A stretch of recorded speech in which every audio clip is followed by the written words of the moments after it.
여러분은 유전무죄, 무전유죄라는 말을 들어보셨나요? 아마 영화나 뉴스를 통해서 한 번쯤은 다들 들어보셨으리라 생각되는데요. 그래도 간단히 설명해드리면 돈이 있는 사람은 죄가 없고 돈이 없는 사람은 죄가 있다는 말로 똑같은 죄를 짓고도 돈이나 계급에 따라 다른 처벌을 받는다는 의미입니다. 너무 불평등하고 부당해서 절대 이런 일이 있으면 안 되겠다 여기지만 최근에 유전무죄, 무전유죄를 절실히 느낀 사건이 있어서 이렇게 사연을 보냅니다. 저는 30대 후반의 변호사입니다. 제 남편도 변호사이고 도련님도 변호사이고 시아버지는 판사님이세요. 즉, 저와 제 시댁은 모두 법조인이랍니다. 먼저 저의 사연을 말씀드리기에 앞서 제가 변호사가 된 계기부터 이야기해볼까 해요. 사실 저는 어릴 때 변호사라는 꿈을 가진 적이 없었습니다. 작은 빵집을 운영하시는 부모님의 영향을 받아 저와 1살 어린 여동생은 셰프, 파티시에를 꿈꿔왔어요.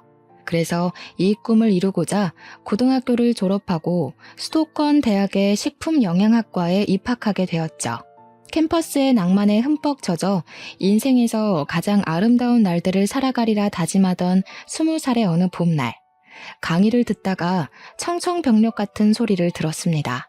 당시 19살 고3이었던 여동생이 편의점에서 맥주를 훔치다가 걸려서 편의점 점장이 거액의 합의금을 요구하고 있다는 거예요. 저는 깜짝 놀라 강의 중간에 바로 나와 집으로 갔습니다. 집에 가보니 여동생은 부모님 앞에서 무릎을 꿇고 빌고 있었고 부모님은 화가 많이 나신 상태였어요. 그런데 저는 뭔가 조금 이상했습니다. 여동생이 공부에 관심이 없기는 했지만 그래도 남의 물건을 훔치는 등의 나쁜 행위를 한 적은 없었거든요. 게다가 술 냄새를 맡기만 해도 구역질을 하는 아이가 훔친 물건이 맥주라는 것도 석연치 않았답니다. 그래서 저는 일단 여동생을 방으로 데리고 가서 왜 이런 일을 저질렀는지 물어봤어요. 여동생은 제 앞에서 펑펑 울면서 자신은 너무 억울하다고 했습니다. 무슨 일이 있었냐고 물으니 사실 고등학교 1학년 때부터 학교에서 소위 일진이라고 불리는 아이들이 여동생을 계속 괴롭혔대요. 그 무리는 처음에는 단순히 시비만 걸었지만 그래도 그때는 같이 다니던 친구들이 있어서 괜찮았는데 얘네들이 가면 갈수록 여동생을 더 심하게 괴롭히고 누구든지 여동생에게 말이라도 걸면 그 친구도 괴롭혀서 여동생이 친구를 아예 사귀지 못하게 했다지 뭐예요? 심지어 여동생에게 담배와 맥주를 사서 오라고 시켰는데 미성년자라 살 수 없자 여동생을 때리기까지 했답니다. 여동생은 또 맞기 싫어서 어쩔 수 없이 편의점 맥주를 훔치다가 걸린 거였어요. 다행히 편의점 점장님이 경찰에 고소까지 진행하지 않고 합의금만 준다면 그냥 조용히 넘어가겠다고 했대요. 그런데 그 합의금이 너무 거액이라서 우리 가정 형편으로는 도저히 해결할 수가 없었어요. 저는 일단 여동생을 데리고 편의점 점장님을 찾아갔습니다. 점장님 앞에서 저와 여동생을 무릎을 꿇고 사정을 다 말한 뒤 손이 발이 되도록 빌어 합의금을 200만 원까지 낮췄답니다. 우리 형편에 200만 원이 적은 돈은 아니었지만 그래도 아직 미성년자인 여동생이 경찰에 고소당하지 않은 것만으로도 다행이라 생각하며 감사하다고 허리를 숙이고 또 숙였네요.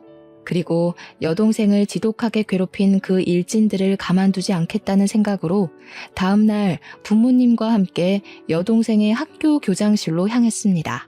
교장실에서 교장 선생님, 담임 선생님, 그리고 그동안 여동생을 괴롭힌 학생들을 다 불러놓고 하나하나 이야기를 했어요.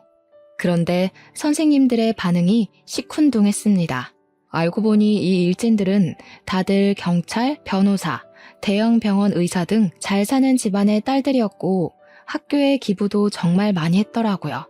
반면에 우리 집은 빵집의 매출이 잘 나오지도 않았고 게다가 이번에 제가 대학교를 입학하게 되어 돈 나갈 곳이 배로 더 많아진 상황이었어요. 그 덕에 기부금은 엄두도 내지 못했죠. 그래서인지 교장 선생님, 담임 선생님도 가해 학생들을 따끔하게 처벌하지 못했답니다.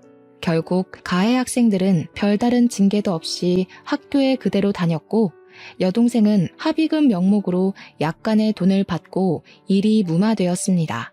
그 뒤로 가해 학생들은 제 동생을 돈 없는 빵집 딸이라고 폭행하며 더 심하게 괴롭혔고, 여동생은 그 괴롭힘을 이기지 못해 고3 여름방학을 앞두고 자퇴를 하게 되었어요. 괴롭힘에 지쳐서 쫓겨나듯이 고등학교를 자퇴한 동생을 보며 저는 지금 제가 한가하게 캠퍼스의 낭만을 꿈꾸며 살 주제가 안 된다는 생각이 들었습니다. 부모님이 작은 빵집 사장님이 아니라 사자 직업을 가진 분이었다거나 우리 집에 돈이 정말 많이 있었다면 과연 세상을 19년밖에 살지 않은 어린 여동생이 이렇게 억울하게 당했을까 싶더라고요.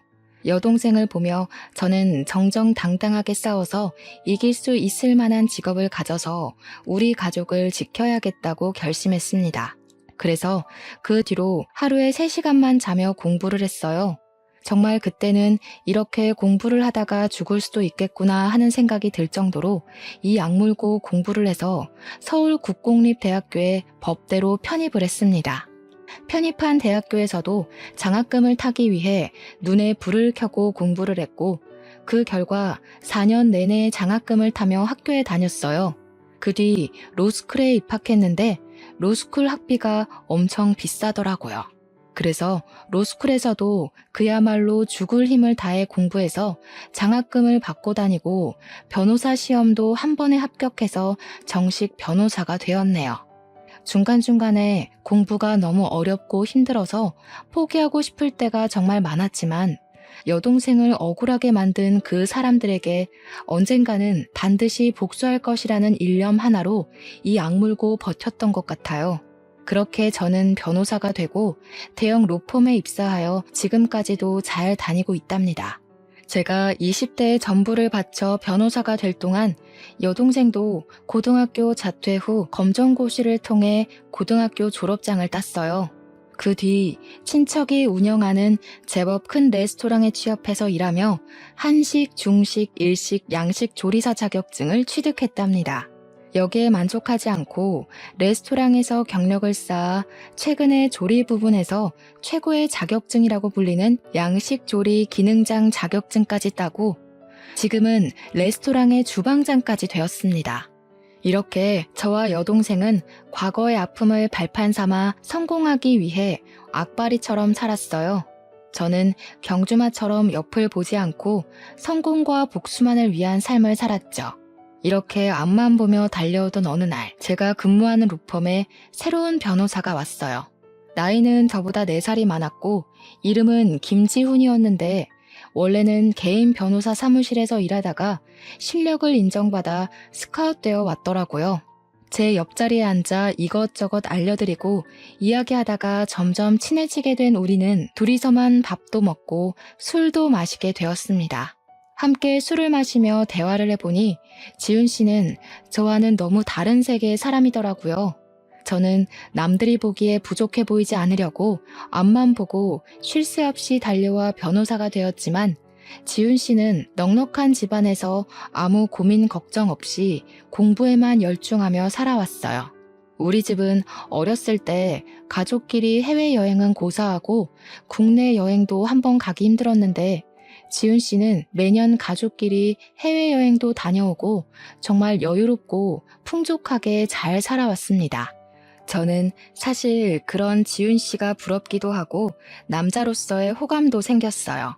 하지만 너무 우리 집과는 차이가 크게 나서 사귀고 결혼한다는 것은 아예 꿈도 꾸지 않았습니다. 그런데 지훈 씨가 자꾸 제게 호감을 보이고 만나자고 하는 것이 아니겠어요? 처음에는 당연히 거절하고 싫다고 했지만 숨길 수 없는 재채기처럼 제 마음도 숨기기 어렵더라고요. 결국 우리는 연인이 되었고 점점 깊은 사이가 되어 결혼에 관한 이야기도 나누게 되었습니다. 저는 처음에는 결혼을 하지 못하겠다고 했어요. 잘 사는 남자 집안과 평범하디 평범한 여자 집안의 결혼은 솔직히 쉽지 않잖아요. 이렇게 좋은 사람인데 상처를 주고받으며 남보다도 못한 사이가 되기는 싫었거든요. 하지만 지훈 씨는 나에게 자꾸 결혼하고 싶다는 뜻을 내비쳤고 저는 어쩔 수 없이 우리 집 사정에 관해서 얘기했습니다. 저는 우리 집이 잘 살지 못하니 예단이며 혼수도 원하는 만큼 준비하지 못할 것이고 우리 친정에서 결혼에 대한 지원은 한 푼도 없을 것이라고 했죠. 지은 씨는 그게 뭐 어떠냐고 하며 집안이나 배경이 아닌 저 자체가 좋아 결혼하고 싶다고 하더라고요. 그리고 바로 지은 씨는 우리 집으로 가서 친정 부모님께 정식으로 인사를 드렸습니다. 부모님은 저와 지은 씨가 서로 좋다면 결혼에 반대하지는 않겠지만 집안 형편이 차이가 너무 나서 저를 좋아하실지 모르겠다고 걱정하셨어요. 그래서 일단 지은 씨 부모님을 만나 뵙기로 하였습니다. 일주일 뒤 지은 씨 집을 방문하기로 약속한 날이 되었어요. 지은 씨는 흔하디 흔한 빌라에서 사는 저와는 달리 제법 규모가 있는 마당 딸린 주택에서 살고 있더라고요. 지은 씨는 대문에서부터 잔뜩 긴장해 있는 저의 손을 꼭 잡고 같이 들어갔습니다. 그때 그 손이 얼마나 따뜻하고 힘이 되는지 아직도 그때 제 손에 있던 촉감을 잊을 수가 없네요. 집에 들어가니 시부모님이 아주 인자한 미소를 지으시며 저를 반겨주셨어요. 도련님도 아주 환하게 웃어주시는데 모든 긴장이 싹 풀리더라고요. 시어머니께서 정성스럽게 준비해주신 음식을 먹고 거실에 앉아 커피를 마시면서 이런저런 이야기를 나눴습니다. 우리 지훈이한테 이야기는 많이 들었어요. 친정이 빵집을 한다고 했죠? 네, 어머니. 작은 빵집을 운영하고 계세요. 장사가 잘 되는 것은 아니라서 경제적으로 여유롭지는 못하게 자랐답니다. 그래도 그 어려운 와중에도 공부를 열심히 해서 대형 로펌 변호사가 되었네요. 사실 지훈이한테 경미 씨가 경제적인 형편이 많이 차이 난다고 하며 결혼을 하지 않겠다고 했다는 소리를 들었어요. 그런데 우리는 그렇게 생각하지 않아요. 경제적으로 어렵지만 그래도 열심히 살아서 이렇게 변호사가 된 경미 씨가 대단하고 존경스럽기까지 해요. 그러니까 우리 지훈이가 싫은 것이 아니라면 결혼하지 않겠다는 소리는 하지 않았으면 좋겠어요. 저는 사실 지훈 씨의 부모님이 우리 집 사정을 듣고 결혼시키지 못하겠다고 하시면 어쩌나 정말 많이 걱정했어요. 우리 집은 그냥 작은 빵집이지만 지훈 씨는 아버지가 판사님이시잖아요. 그런데 저의 지난 과거를 높이 칭찬해 주시며 제게 존경스럽다고까지 하시는데 눈물이 다 나더라고요. 그래서 저도 모르게 그 앞에서 펑펑 울었네요. 제가 갑자기 울자 다들 깜짝 놀라셨어요. 죄송해요. 사실 그동안 정말 힘들게 살아왔고 지은 씨는 너무 잘 살아서 둘이 결혼한다는 것은 언감생심이라고 생각했습니다. 오늘 이 자리에 오면서도 제가 감히 부모님을 만나 뵈어도 되나 두렵고 떨리는 마음으로 왔어요. 그런데 이렇게 부족한 저를 따뜻하게 맞이해 주시고 저를 좋게 봐주셔서 정말 몸둘 바를 모르겠어요. 너무 감사합니다. 지은 씨는 우는 저에게 휴지를 건네주고 시어머니는 우는 저를 꼭 안아주며 그동안 정말 고생 많았다고 했습니다. 그러면서 아들만 있는 시어머니의 딸이 되어달라고 하셨어요. 저는 눈물을 흘리며 알겠다고 했고 지은 씨와 결혼을 약속했습니다. 그날 이후 우리의 결혼 준비는 아주 빠르게 진행되었어요. 예물, 예단, 혼수 다 필요 없다고 하시고 사무실 근처에 좋은 집도 마련해 주셨습니다. 그렇게 우리는 싸움 한 번 없이 결혼까지 하게 되었답니다. 결혼 후 남편과 행복하게 살고 있던 어느 날이었어요. 도련님이 결혼하고 싶은 여자가 생겼다며 시부모님께 정식으로 인사드리기 전에 저희 부부에게 먼저 소개하고 싶다는 거예요. 그래서 우리는 여동생이 근무하고 있는 레스토랑에서 보기로 약속을 정했습니다. 공부만 하느라 여자에는 관심이 하나도 없다던 도련님이 갑자기 결혼하고 싶다며 여자를 소개한다니 너무 기대되었어요. 우리 부부는 설레는 마음으로 레스토랑에 먼저 가서 자리를 잡았습니다. 잠시 뒤 도련님과 예비동서가 함께 들어오는데 예비동서의 얼굴이 되게 낯익더라고요. 그냥 누구와 닮은 정도가 아니라 분명히 어디서 본 얼굴인데 전혀 기억이 나지 않았습니다. 궁금한 마음을 뒤로하고 일단 예비동서와 간단히 인사를 나눈 후 자리에 앉아 음식이 나오기 전까지 대화를 나눴어요. 저의 예비동서 이름은 최수진이고 얼굴이 참 예쁘고 말도 잘했답니다. 게다가 집안도 꽤 부유했고 아버지는 경찰 간부이셨죠.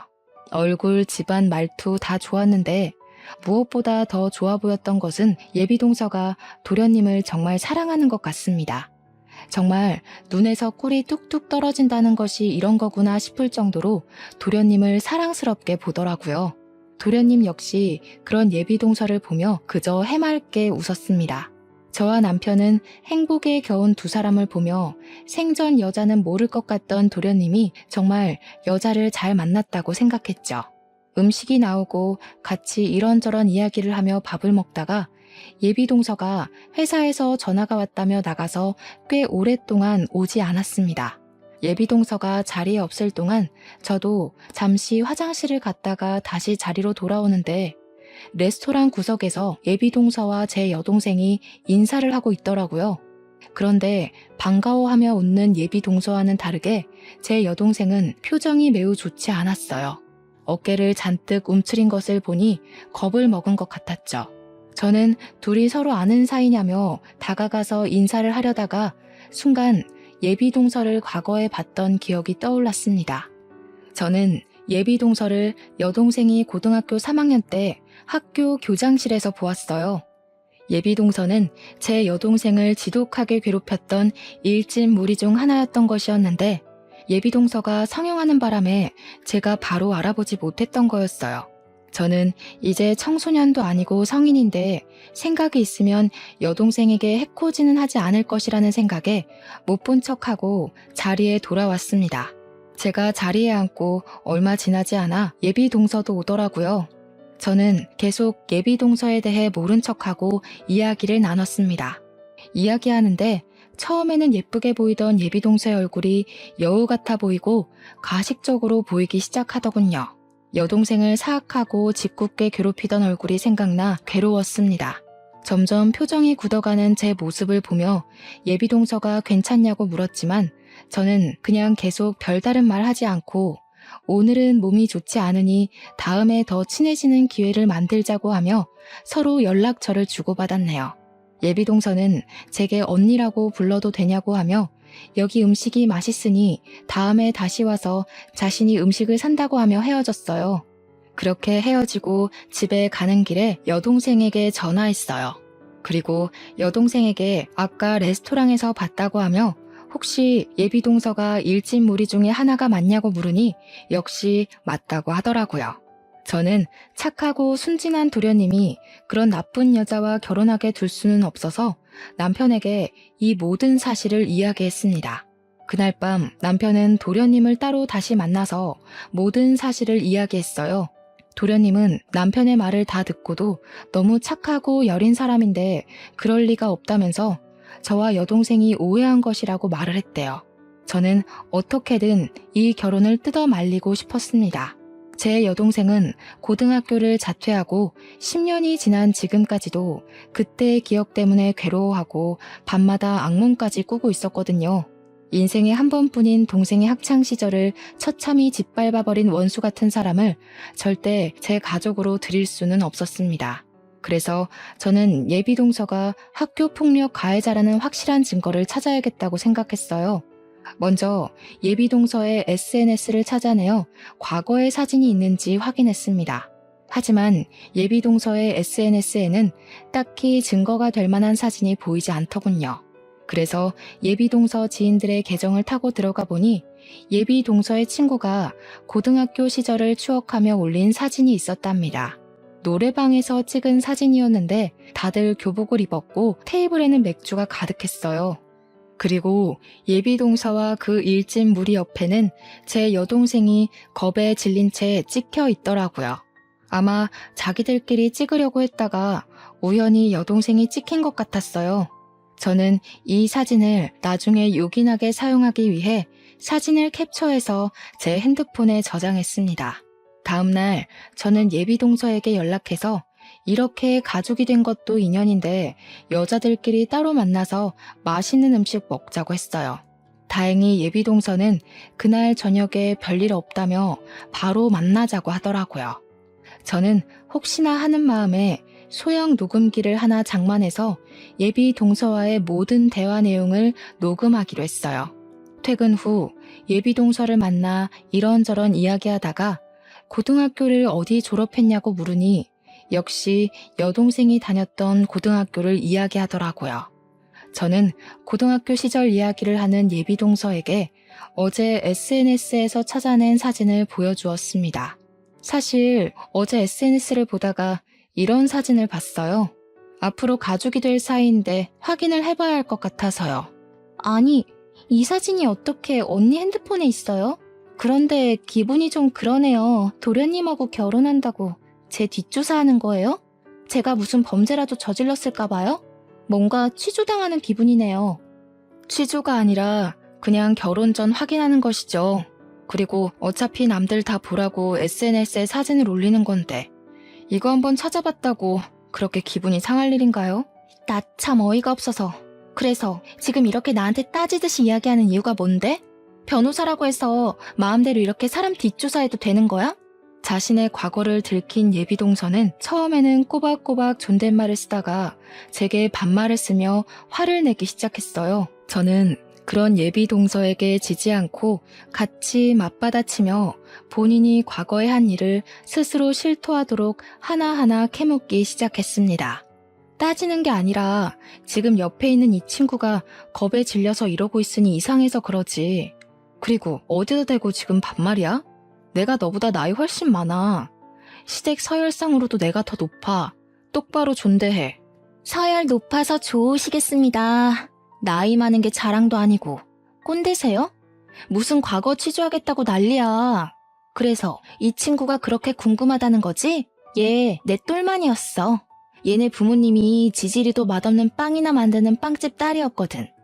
그래서 내가 얘 빵집 딸이니까 빵 셔틀 엄청나게 시켰지. 내가 사실은 고등학교 때 학교에서 이름 좀 날렸답니다.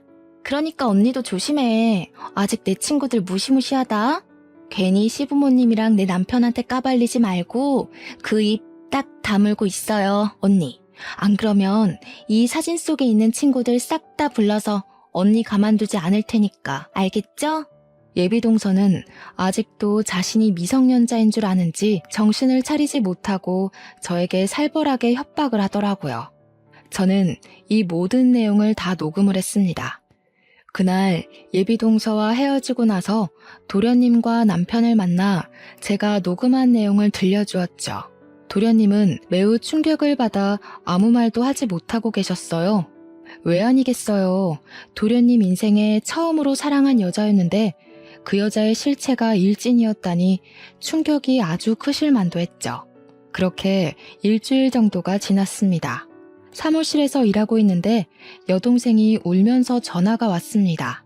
예비동서가 그때 자신을 괴롭혔던 일진 무리와 함께 레스토랑으로 찾아왔다는 거예요.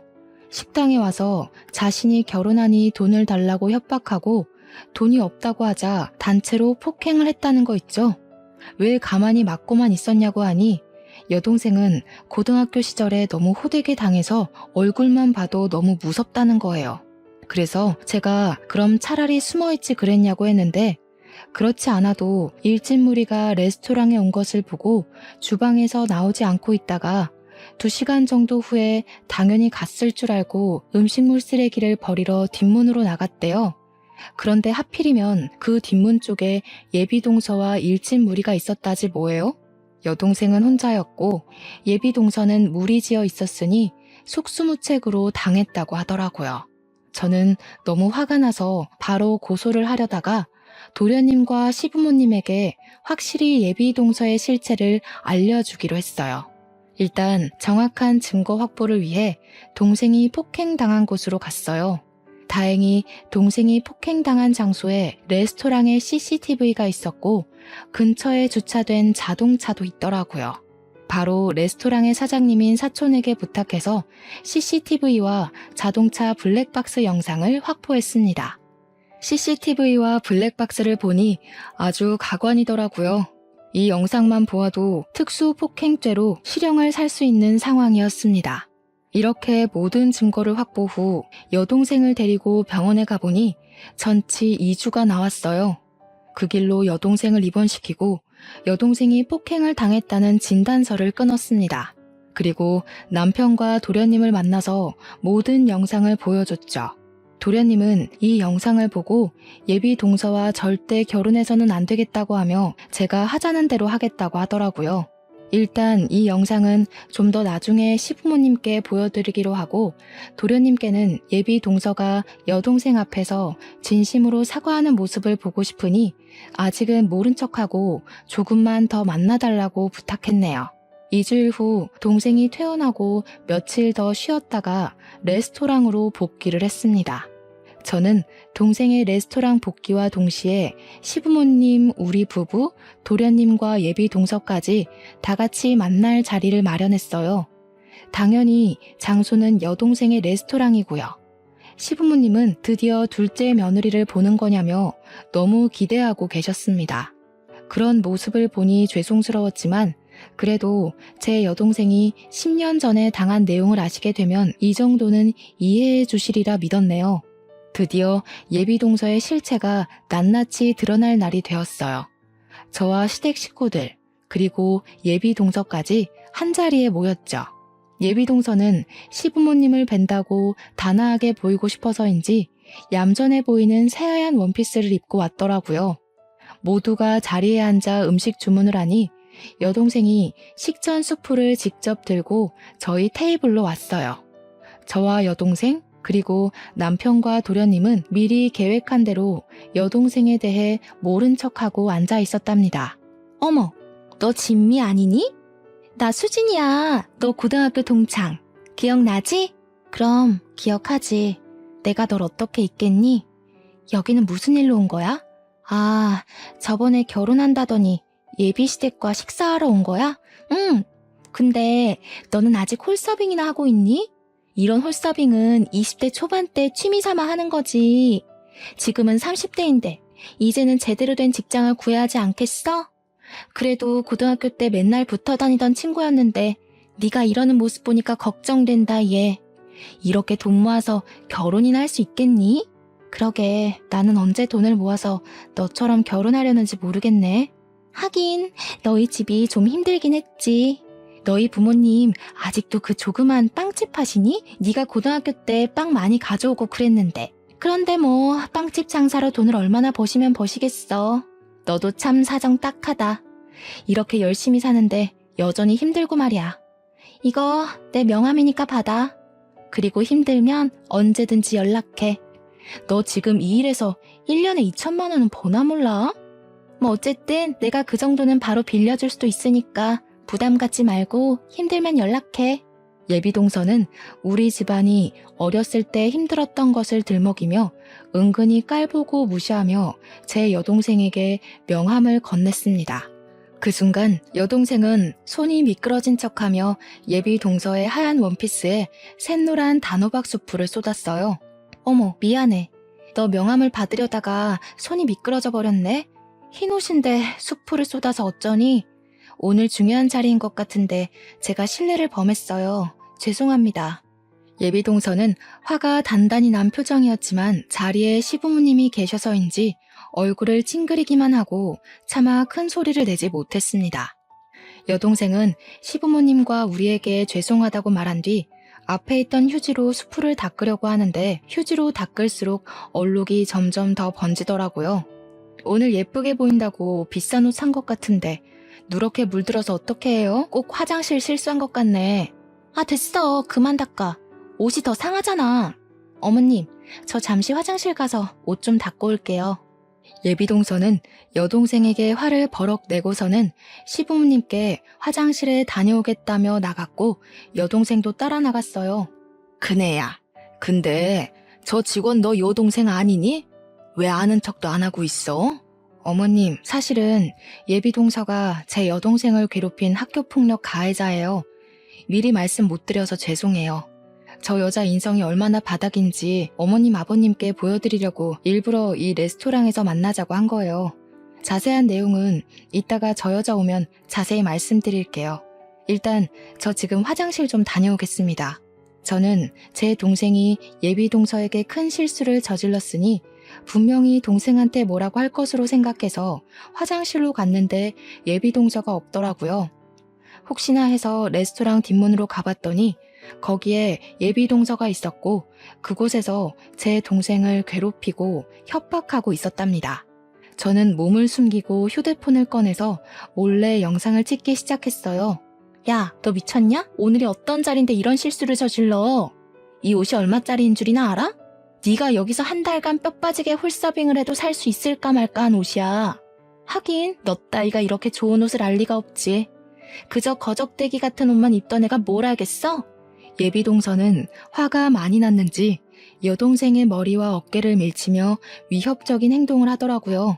야, 너 내 옷 이딴 식으로 만들어놨으니까 돈 내놔. 고등학교 때도 나한테 돈이며 빵이며 잘 갖다 바쳤잖아. 내가 왜 나한테 돈이라도 맡겨놨어? 또 맞고 싶어서 환장했냐? 이게 어디서 지금 눈을 쌍심지를 켜? 멍청한 년. 그러다가 또 얻어터져서 병원 신세 지지 말고 좋은 말 할 때 돈 가져와라. 넌 내 똘만이잖아. 설마 그새 잊은 거 아니지? 그때의 아름다운 추억들 말이야. 궁상맞게 굴지 말고 다음 주에 여기 다시 올 테니까 그때 돈 두둑히 준비해놔라. 저는 이 모든 것을 다 몰래 찍어서 재빨리 다시 레스토랑으로 들어갔습니다. 제가 자리에 앉고 얼마 지나지 않아 예비 동서도 들어오더라고요. 흰옷에 얼룩져서 잘 지지가 않았네. 어쩌면 좋아? 근데 말이야, 아까 그 친구한테 언니 하나 있지 않아? 그걸 언니가 어떻게 아세요? 그 친구의 언니가 바로 나거든. 그래서 나는 네가 고등학교 때 그 친구에게 무슨 짓을 벌였는지 다 알고 있었단다. 어머님, 아버님, 사실 여기 앉아있는 예비 동서는 제 여동생을 자퇴까지 시킨 악랄한 범죄자예요. 저의 폭탄 발언에 예비 동서는 당황한 표정을 지으며 도련님과 시부모님의 눈치를 보더라고요. 하지만 그것도 잠시 바로 자신의 표정을 숨기고 여유 있는 척을 하며 바로 말을 이어갔습니다. 아, 어디서 많이 뵀다 했더니 진미 언니셨어요? 언니 성함이 경미라는 것을 듣고도 왜 그때 몰랐을까? 언니 반가워요. 근데 그래봤자 10년 전 이야기이고 철없는 고등학교 시절 친구들과 장난친 것뿐인데 그거 가지고 너무 진지하게 그러시네. 솔직히 언니도 고등학교 시절 때 친구들이랑 장난치고 그러지 않았어요? 저는 그냥 장난을 친 건데 언니 동생 진미가 멘탈이 워낙 약해서 그렇게 자퇴한 거를 왜 제 탓을 하세요? 그렇게 따지면 저도 참 억울합니다. 과연 그냥 장난이었을까? 그럼 방금 레스토랑 뒷문에서는? 그것도 설마 장난친 거니? 뒷문이요? 전 그냥 화장실 가서 언니 동생이 제 옷에 쏟은 수프 닦고 왔는데요. 네가 화장실만 가서 수프만 닦고 왔다고? 내가 이 두 눈으로 똑똑히 본 게 있는데 어머니 아버지 놀라지 마세요. 방금도 레스토랑 뒷문에서 제 여동생을 협박하고 있더라고요. 제 말이 믿기지 않으시면 제가 방금 찍은 영상 보여드릴게요. 저는 제가 찍은 영상을 시부모님께 보여드렸습니다. 영상을 보니 얼굴은 잘 나왔는데 자동차가 지나가는 소리 때문에 대화한 내용은 잘 들리지 않더라고요.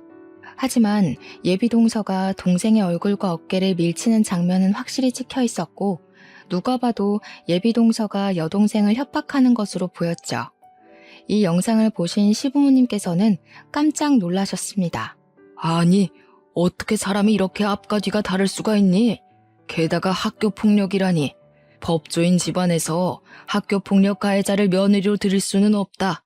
너네 아버지가 경찰 간부라 그래서 좋은 집안인 줄 알았는데 아주 형편없는 집안이었구나. 아버님, 오해세요. 아까는 진미가 자꾸 저한테 미안하다고 돈을 준다고 해서 그런 거예요. 친구 사이인데 이런 일로 돈을 받기 좀 그렇잖아요. 사실 진미가 학교 다닐 때 집안 형편도 어려운데 제게 자꾸 돈이며 먹을 것을 가져다줘서 이번에도 그럴까봐 일부러 세게 행동한 거예요. 그리고 저는 맹세코 진미를 고등학교 때 괴롭힌 적이 없어요. 오히려 진미가 친구들에게 당하고 있어서 제가 도와줬어요. 제발 믿어주세요. 언니, 제가 싫으면 싫다고 말씀하시지 왜 이렇게 저에 대해 모함을 하세요? 모함? 내가 진짜 기가 막혀서 말이 다 나오지 않네. 내가 그럴 줄 알고 다른 것도 준비했어. 아버님, 어머니, 사실 저와 예비 동서는 저번에 둘이서만 따로 본 적이 있어요. 그때 대화 내용을 녹음했는데 한번 들어보세요. 저는 예전에 예비동서와 둘이 대화한 내용을 들려드렸어요. 제 여동생에게 똘만이라 하고 자신이 고등학교 때 빵 셔틀도 시켰다고 하며 시댁 식구들에게 이 사실을 말하면 가만두지 않겠다고 협박하는 내용이 다 그대로 녹음되어 있었죠. 그리고 저는 홀에 있는 직원분께 이 레스토랑의 주방장님을 잠깐 불러달라고 했습니다. 저는 분명 주방장이라고 했는데 여동생이 나오니 예비동서가 당황하더라고요. 야, 네가 여기 왜 나와? 네가 주방장이라도 돼? 이 나이 먹고 홀서빙이나 하는 주제에. 홀서빙? 나 사실 여기 레스토랑 주방장이야. 내가 너한테 그렇게 당하고 억울하고 분해서 이 악물고 일하고 공부했어. 그리고 우리 언니도 너 때문에 분하고 원통해서 죽을 만큼 공부해서 대형 로펌 변호사가 됐단다. 어찌됐든 네 덕분에 우리 가족 이렇게 성공했네. 눈물이 나게 고맙다. 난 그래도 네가 이제 성인이 됐으니 정신을 차렸을 줄 알았는데 아니었네. 감히 우리 여동생을 10년 전에 괴롭혀서 학교 자퇴하게 하고 지금은 또 협박에 폭행까지 해? 인생은 실전이야, 멍청한 년아. 내가 그동안 너의 모든 행적 하나도 빠짐없이 차근차근 모아놨거든? 너 내 손으로 반드시 감옥 보낼 거니까 딱 기다려라. 저와 여동생은 이전에 동생이 폭행당한 날 확보했던 CCTV, 블랙박스 동영상, 그리고 오늘 찍은 휴대폰 동영상의 녹취록까지 모든 자료를 들고 경찰서로 향했어요. 그리고 예비동서를 폭행과 협박죄로 고소했죠. 모든 증거가 확실하다 보니 저는 바로 수사가 진행되어 예비동서가 처벌을 받을 수 있을 줄 알았습니다. 그러나 예비동서의 아버지가 경찰 간부라 그런지 제 동생이 19살일 때처럼 그냥 조용히 넘어갈 조짐이 보이더라고요. 하지만 이번엔 가만히 두지 않았습니다. 그때는 저와 여동생이 그저 그런 빵집 딸이라서 그렇게 어영부영 넘어갔지만 이제는 상황이 달라졌거든요. 저는 대형 로펌 변호사가 되었고 제 시댁은 법조인 집안에 시아버지는 판사님이잖아요. 시아버지와 남편이 약간의 압력을 가하니 어쩔 수 없이 수사가 바로 진행되더라고요. 결국 예비동서는 자신이 그토록 사랑했던 도련님 앞에서 수사를 제대로 당했답니다. 예비동서뿐만이 아니라 그때 함께 여동생을 괴롭혔던 일진무리도 다들 소환되었어요. 게다가 이번 폭행 사건뿐 아니라 과거 학교에서 괴롭힌 내용까지 정상 참작되어 가중처벌까지 가능해졌습니다. 아직은 수사 중이라 판결이 나지 않았지만 우리는 예비동서와 그 무리가 어떤 요구를 해도 절대 합의를 해주지 않을 것이랍니다. 제 하나뿐인 동생의 학창시절을 암흑 속에 던져넣었는데 그들이 10억, 100억을 준다 해도 용서하지 못하겠어요. 그 뒤로 시부모님은 도련님을 하마터면 이웃나무로 만들 뻔했는데 지혜로운 며느리 덕에 피했다고 하며 고마워하셨어요. 그리고 시아버지는 제 여동생이 정말 고생이 많았다고 하시며 또 다른 학교폭력 피해자가 생기는 것을 막기 위해 학교폭력 관련 법률 상담을 무료로 해주시고 계십니다. 바쁘신데 힘드시지 않냐고 여쭸더니 10년 전 저와 여동생처럼 돈이 없고 법을 알지 못해 고통받는 어린 학생들을 생각하면 힘든 줄도 모르겠다고 하시며 잠을 줄여서라도 돕고 싶다고 하셨어요. 저와 남편 역시 그런 시아버지를 도와 함께 무료 상담을 하고 있답니다. 그리고 제 여동생은 식당에서 더 열심히 일에 매진하며 본인의 커리어를 높이는 데 힘쓰고 있습니다. 여동생은 바쁜 와중에도 틈틈이 저의 시아버지를 도와 학교 폭력을 당한 학생들의 이야기를 들어주고 있어요. 여동생이 19살 때 왕따 당하는 자신이 너무 부끄러워서 저와 부모님께도 이 사실을 말할 수가 없었고 도움을 요청할 수도 없었대요. 그래서 그들이 더 악랄하게 자신을 괴롭혔던 것 같다며 지금 학교 폭력을 당하는 학생들도 분명히 같은 마음일 테니 그들의 언니와 누나가 되고 싶다고 하더라고요. 그들의 이야기를 들어주는 여동생의 옆에서 지켜보니 학교 폭력 피해자들이 누군가가 자신의 편이 되어주고 억울한 사연을 마음을 다해 들어주는 것만으로도 크게 밝아지는 모습을 볼 수 있었답니다. 그래서 저도 이 아이들에게 힘이 되고자 최선을 다해 도와주고 있어요. 도련님은 인생의 첫 여자에게 큰 상처를 받고 그 뒤로 일에만 열중하고 있습니다. 아직 많이 힘들어하고 계셔서 저와 남편이 도련님과 같이 말동무도 하고 술친구도 되어주고 있어요. 착하고 마음 여린 도련님이 충격에서 얼른 벗어나서 인성이 좋은 평생의 짝을 꼭 만났으면 좋겠네요. 이번 일을 겪으면서 느낀 점이 하나 있어요. 제가 20살 때는 돈도 없고 정말 아무것도 없는 너무 평범한 집안이라 이들에게 그저 당하기만 했지만 이제는 변호사가 되고 주변에 법조인들이 있으니 같은 상황에서 다른 결과가 나오는 것을 두 눈으로 똑똑히 보게 되었습니다. 예전에는 돈이 없기만 해서 그냥 그런가 보다 하고 살았는데 약간의 돈과 권력이 생기니 확실히 달라지기는 하네요. 사회가 많이 달라졌다고는 하지만 아직은 유전무죄, 무전유죄가 통하는 세상이라는 것을 확인하니 뭔가 씁쓸하더라고요. 사실 제가 변호사가 되게 된 계기가 정의를 위해서가 아니라 단순히 약간의 힘과 권력을 얻기 위해서였잖아요. 하지만 제가 이런 일들을 겪고 나니 다양한 이유로 억울한 사람들을 위해 정말 정의로운 변호사가 되도록 노력해야겠다는 생각이 드네요. 그리고 많이 부족하지만 저를 며느리로 받아주시고 지금까지 시집살이 한번 시키시지 않은 우리 시부모님께 진심으로 감사하다는 말 꼭 드리고 싶네요. 제가 변호사가 되었지만 판사이신 시아버지의 입김 아니었으면 이렇게까지 하지는 못했을 거예요. 마지막으로 말하지 못할 사정으로 힘든 길을 걷고 계시는 분이 계신다면 저와 동생의 이야기를 통해 위로와 용기를 얻으셨으면 좋겠습니다. 저 역시 힘든 분들에게 힘이 되는 변호사가 되고자 노력하겠습니다. 저의 이야기 들어주셔서 감사합니다.